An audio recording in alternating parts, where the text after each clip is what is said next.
Hi, I'm Kay Mosier-McDivitt. I'm a technical assistant specialist with the Center for Capacity Building with the Alliance. The third activity that we had the organizations participate in is an activity around housing search and landlord recruitment. I think one of the things that we often find is that, we just don't have landlords, or housing is too expensive, or landlords aren't going to rent to our families that have these poor rental histories or these high housing barriers. So one of the things we really wanted these organizations to look at is what were the specific steps they could take. So this activity was about 15 minutes, and we had each organization identify first 5 marketing strategies that they as an organization were going to use to recruit new landlords, and to be really specific about not only what that activity was, but who was going to do it within their organization. And then the second thing that they had to do was identify 5 incentives that they would offer to landlords to engage them as partners.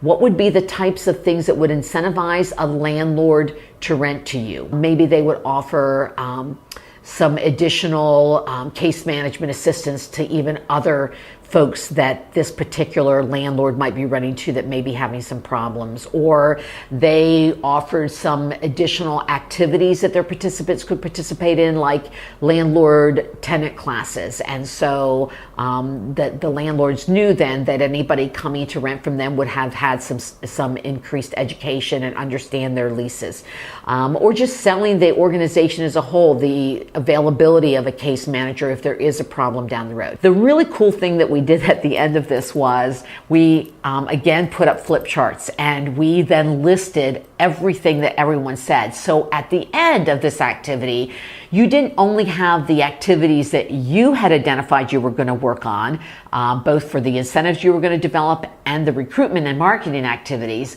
but in addition, you had other people's ideas, and we often got people saying, oh my gosh, we never thought about that, let's add that. So the debriefing in this is really a critical part. You want to debrief this activity to make sure that you have this full list.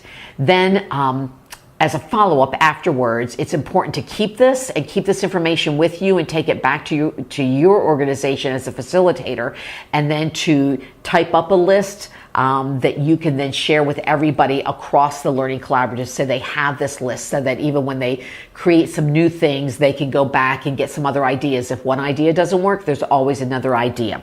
We found a lot of engagement in this, and this again broke up the day and the afternoon to sort of bring it back to a little bit more of the sharing time, so that the day could move quickly and people could stay engaged with each other as the day moved on.